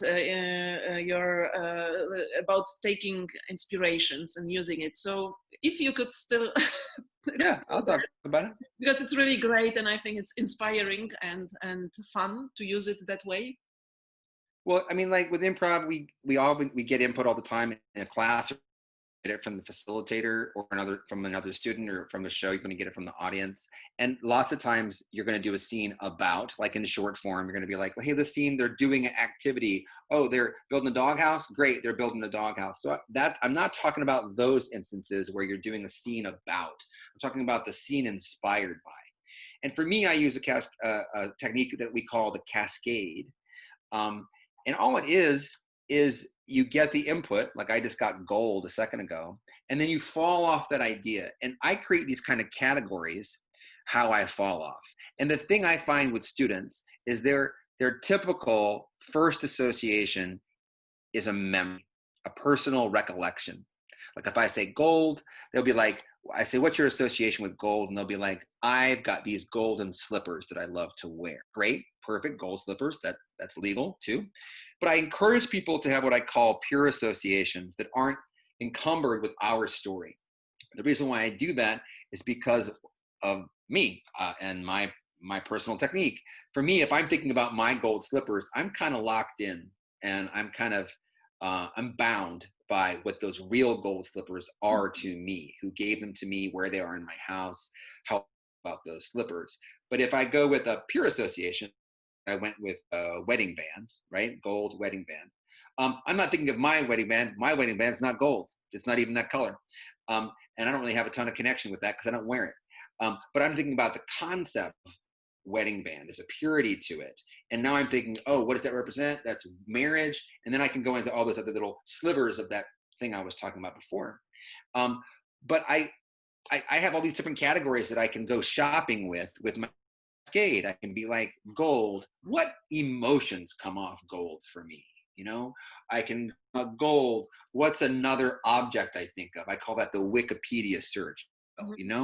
I can use my personal memories if I want to, but I try to use all these different types of categories in my cascade, because what I want is a rich and detailed reaction to the input word, and then I use the reaction to the input word, not the input word, to inspire my scene.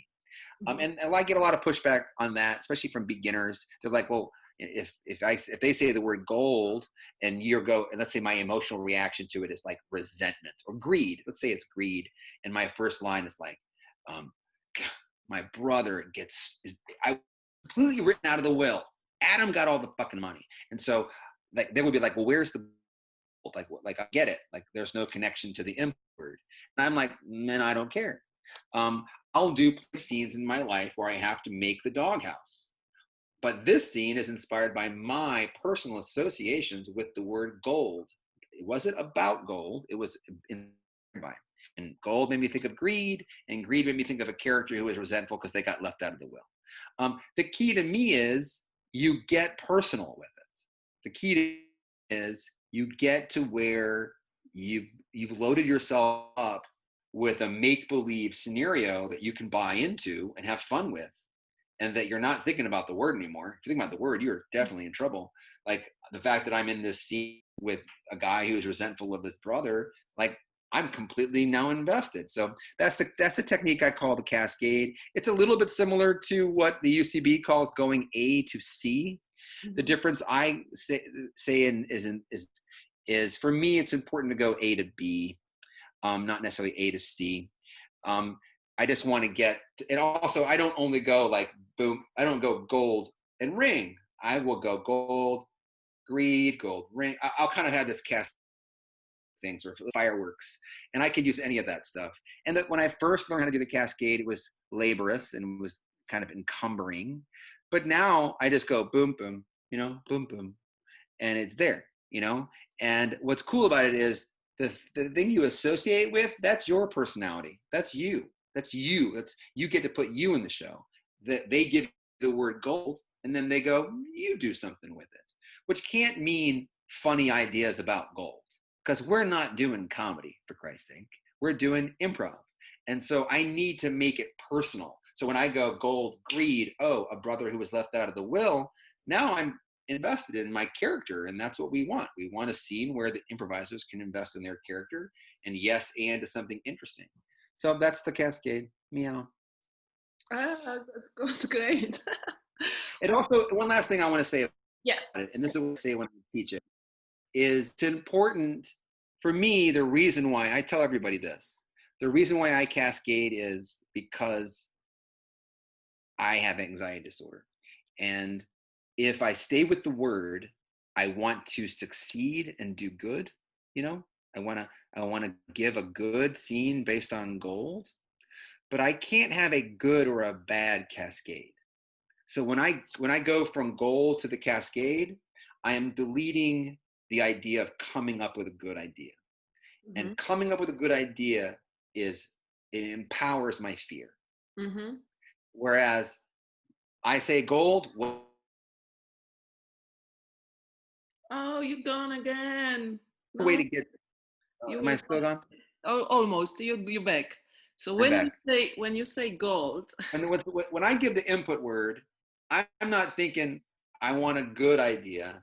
I just have my reactions, my emotional reaction, my body reaction, my cognitive reaction, all those reactions. Mm-hmm. I'm not trying to have a good one. It's so like when I'm teaching early on with like level 1 stuff or beginners, I really talk a lot about, we put so much pressure on ourselves to do well or be funny or succeed. And I'm like, that's not what I'm looking for, because that's not how I succeed. I need to feel like whatever my response is going to be okay. And that's what the cascade is for me. It's judgment free. It's goalless. I'm not trying to have a good one. I guess the only time I would get like goal oriented, it'd be like if I said the word gold and someone said gold ring, gold lame, gold, I would be like, okay, you're kind of like saying things about gold, getting to the next thing. I will sometimes give people that, but I'm just trying to get to a place where I'm just not worried about outcomes. Mm-hmm. I love this explanation because I feel now this like second level on that. Because because I like the idea, and we trained that together. So I like this idea of having different input and having other. When you hear like the suggestion like a flower, most of the people will just pick flowers from the meadow or whatever, or give the flowers. So it's also leads to the same scenes again and again, like starting the same pond and stuff. And so this is one thing, one level. And the other thing now, when you explained about having this.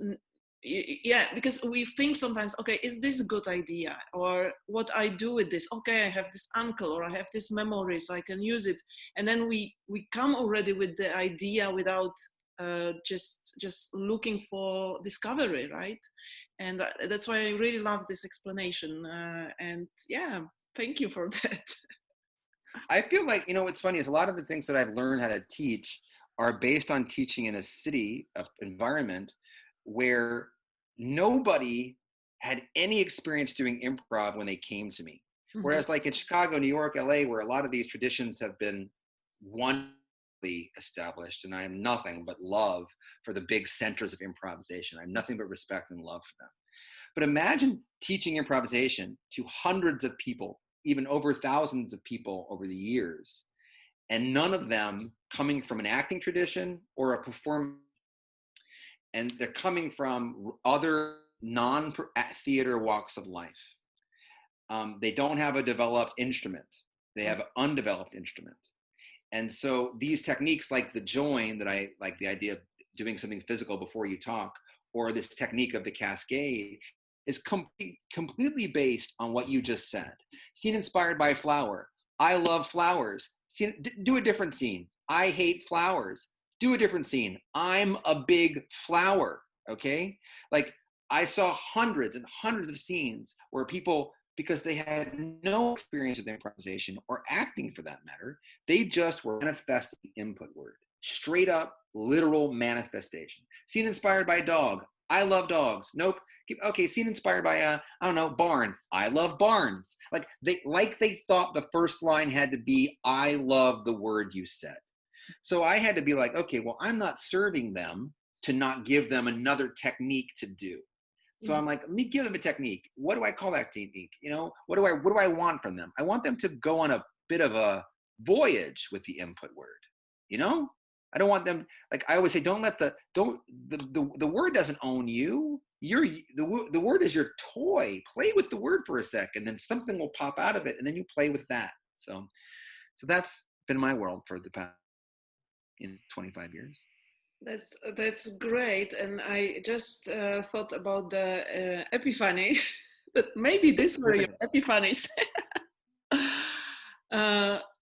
Because it sounds like I think this teaching epiphanies, they are also teaching us. So as improvisers and teachers, and they give a lot of impact. So I take this as your epiphany.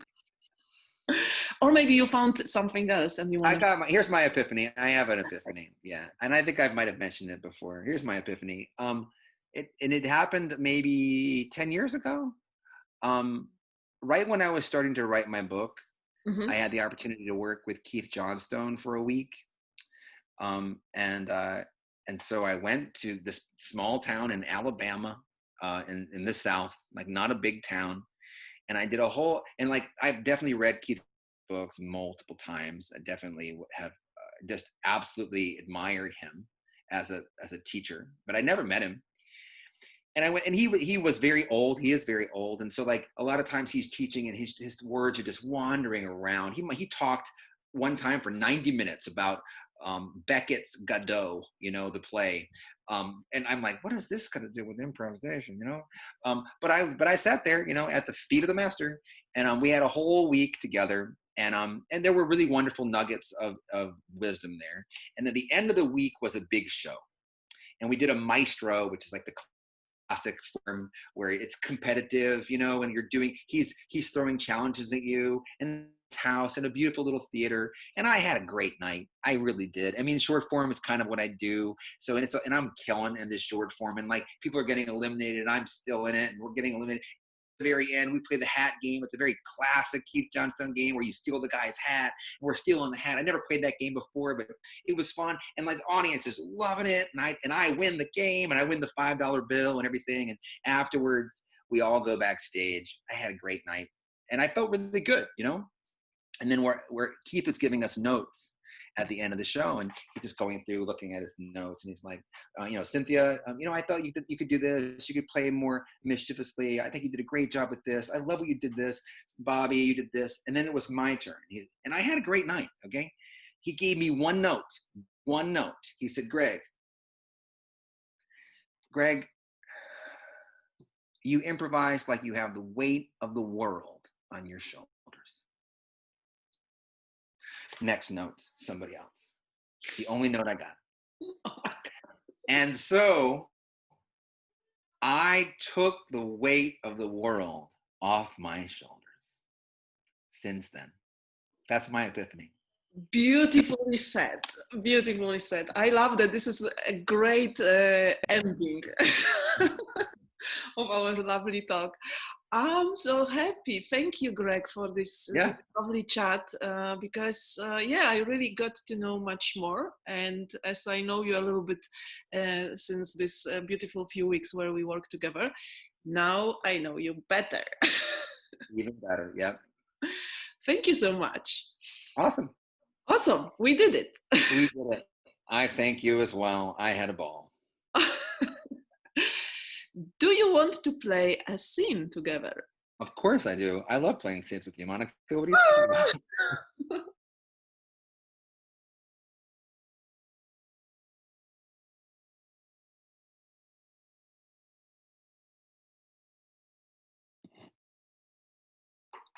This is when you were a kid. It's a photo of when you were a kid. Oh, In a plate, like a little, I remember this seesaw yeah, the seesaw. in the park next to our house. Yeah. You talk about it all the time. It's like every people have like stone memories. You've talked about that seesaw. Like, I don't know if you know this, but like sometimes at night when you're asleep, you will talk about the seesaw. Did you know? Are you serious? No, I never. Yeah. No, I'm talking in the night about seesaw. You talk in your sleep, you know that, right? No. Yeah, it's not a problem. It's actually I've always thought it was I never mentioned that to you. Now you talk in your sleep, yeah. Sometimes full sentences, sometimes sometimes I'll think you're talking to me, actually talking to me, and then I realize, oh no, she's just asleep. Yeah. You talk about the seesaw, you talk about your grandparents, you talk about college. Wow, that's. I just. What did they say about college? Like, I mean, I feel like you're still angry with Brian. I mean, you talk about Brian a lot. You, I mean, yeah, people talk in their sleep. yeah, I But know. look, hey, here's a photo of you and Brian, and that with that formal party you went to. You look so nice that night. That was great. A great outfit. This is officially 1 year before we started dating because I remember I asked you out at the next year, same formal party. Yeah, yeah, I remember this as well. Um, I got pretty drunk that night. That's Yeah, you and Brian had a pretty stormy relationship. I mean, it was.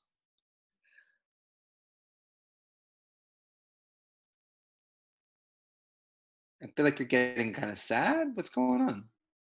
Been bringing up some stuff for you?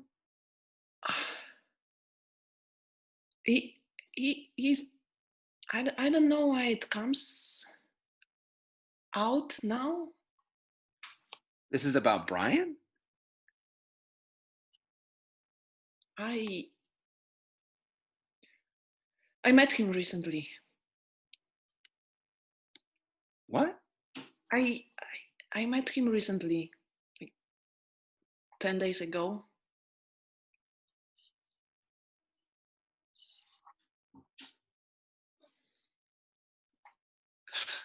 Are you kidding me? No, no, I met him. I met him on the bus stop. Just like, I was standing there and it's like, hey Jesse, hey, it's me, and we started to talk. No, okay, I misunderstood. You met him. You didn't plan to meet him. You just saw him. I met him by coincidence. We met. Okay. I mean, I know. I thought you're having an affair with him. That's what I thought you're having an affair with him. no, we just went for coffee and It sounded for all the world like you were like like it was loaded, honey. It was loaded. I mean, we went for coffee and he said like we need to talk. We haven't seen for like 10 years and we just need to talk. And I went for coffee and nothing happened. Just we had the afternoon just together. Why didn't you didn't talk about it? You didn't mention it to me. You didn't bring it up. I know, because I didn't want to bring this up. I thought you will be jealous, or I don't know. I'm only jealous if you're having an affair with him. I'm not going to be your old friend. I'm looking at old pictures. Look, this is a picture of the two of you again, and there's another picture of the two of you. I'm totally fine with it. I'm just saying that, like, I mean, you're saying his name at night. I really feel like I'm being understanding here. I feel like I'm being very understanding. I don't know why I said his name. It's just, it means nothing. We just had a coffee and, you know, just a glass of wine. Nothing happened. Like, this was just a meeting, you know, exchanging the numbers. And Okay, I trust you. I trust. It's understanding. I feel like I misunderstood you. I want to build it up. I was having a great morning. I love looking through these old photographs. I love how you documented your life. I don't have any old photographs of my old friendships or old girlfriends. I mean, like nothing to speak of it. But I love how you documented your life. And sometimes I'll come down here and look at your pictures like when you're not even here, and it'll be like I'm looking at a life that I like it's like a movie. It's like your life is like a movie. I wonder why you didn't document your life. My life's not like a movie. My life's boring. You're the only exciting thing that ever happened to me. But we also don't have photos together, right? Well, I mean, You see, you bringing up all these photos with Brian and Tom. I don't have photos with you. Like, you want me not to exist in your life, or I don't know. What's the reason? I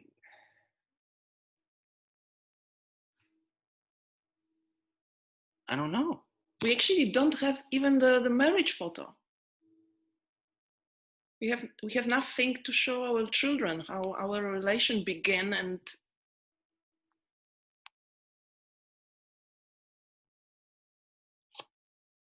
You're right. You're right. It's like I'm invisible. It's like our life is invisible. yeah.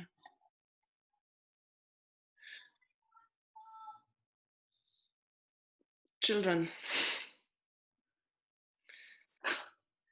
coming. Alan wants to play basketball. I'll go out there in a minute with him. Would you like to make our life visible?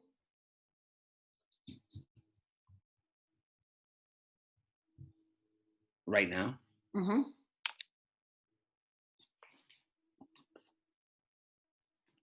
Can I have a photo with you? Okay. Smile. I got it.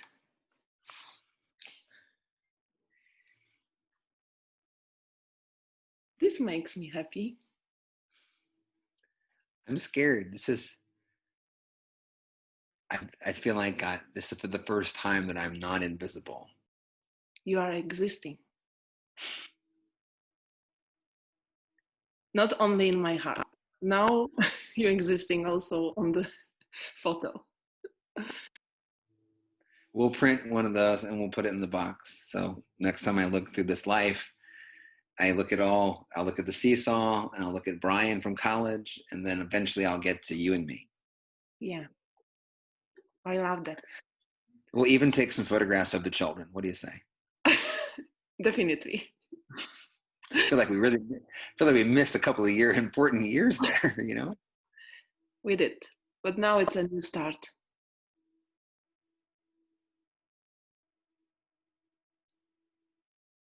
I'm going to go play basketball with Alan. Great.